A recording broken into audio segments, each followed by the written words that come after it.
how many decisions do you think you make in a day? The actual answer might surprise you. And the answer is linked to tribal markings, a goldfish, ladies' tights. Curious? You should be.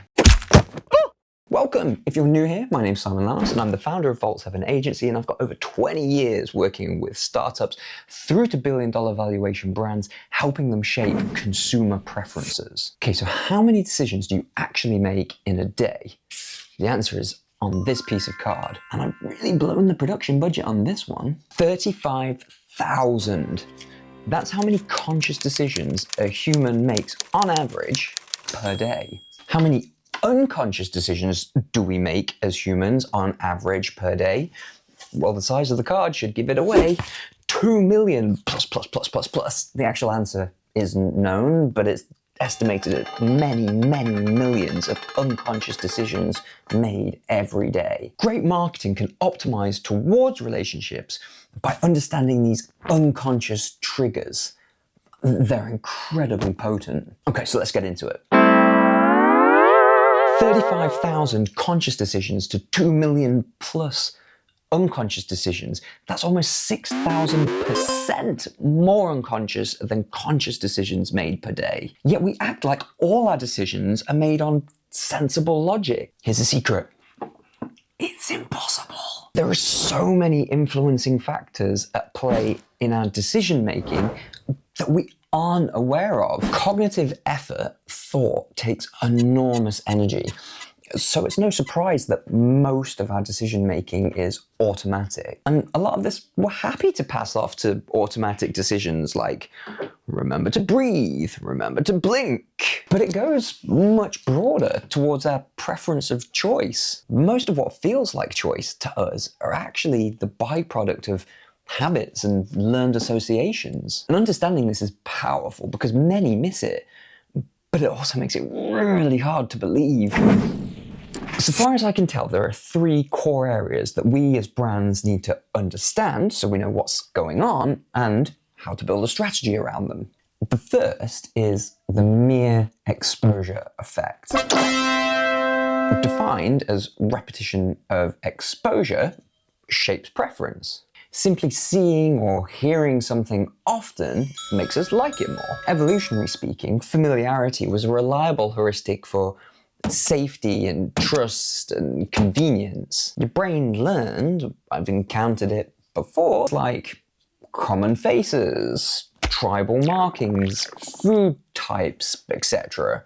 Frequency suggested that they were okay. It's not gonna kill me. That's why it's so important for brands to have frequency of presence in your environments without context or need for selling messages. When you come to make a purchasing decision, these brands feel familiar, trusted, effective. They've convinced you of their value and you didn't even know it. You see, the mere exposure effect happens in our ambient awareness, in our peripheral vision, if you like. We don't know it, we're not aware of it, but our brain is taking notes. And don't think that this is the domain of Goliath brands only either. Smaller budget brands, for example, can achieve exactly the same effect, working in more local or more targeted capacity.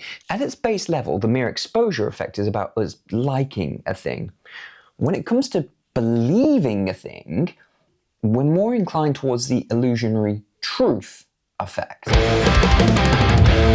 Good news, we're more aware of the illusionary truth, but not all of it. So, illusionary truth effect.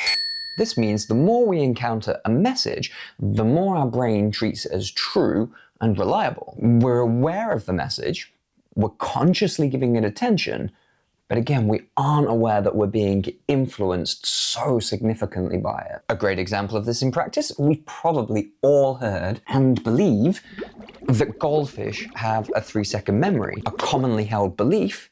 However, goldfish don't have a 3-second memory. It's proven that they have very good memories for goldfish. Another example, evolutionary. If we're told many times not to eat a plant because it's poisonous and will probably kill you, all roads leading to kill you at the moment, then we accept it as true. We don't question it. To question it and, have a go at that plant would be pretty bold. To do nothing, to accept it, is safe, efficient, effective. So we accept it and we don't need to spend energy on thought. We're just preconditioned to believe things we hear frequently, even without evidence. So the message here is that brands should double down on a message that they want to be heard and believed. It should be repeated often, it should be repeated often, it should be repeated often, familiar and easy to recall. Please resist changing your message in every communication. That frequency is so important. Post-rationalization. This is where we invent, frankly, a lie to help us feel in control. When an automatic choice is made known to us, such as someone saying, oh, hey, why did you choose that thing? Our brain tries to make sense of the decision and then invents a reason. Oh, well, I chose that because it feels better. Well, I chose it because it feels nicer, quieter, better, blah, blah, blah, blah, blah.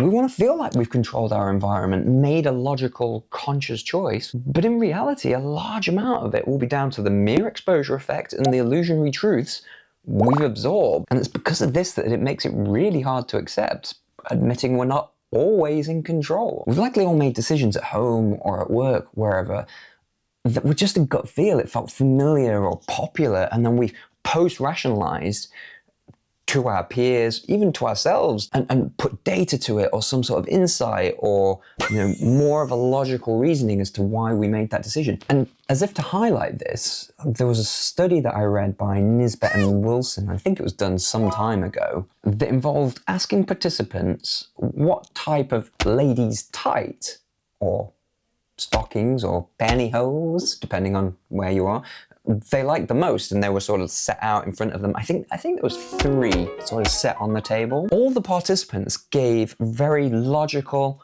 believable answers as to why they chose one of these ladies' tights as their favorite. Thicker, felt nicer, better material, etc. But the truth was, every single item was exactly the same. It was only their position in the row that differed, and most people picked the one that was furthest to the right. And there's a reason for that in terms of the placement, but we won't get into that.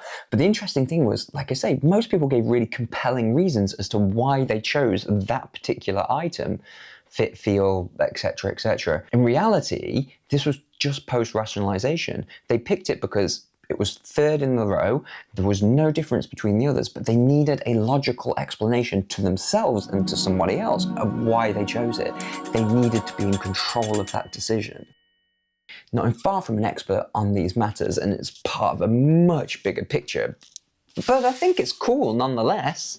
And if you're really into it as well, check out other resources like Daniel Kahneman's Thinking Fast and Slow. Very, very good read. Oh, by the way, did you know that hitting the like and subscribe button makes you irresistible to the opposite sex? Don't fact check it.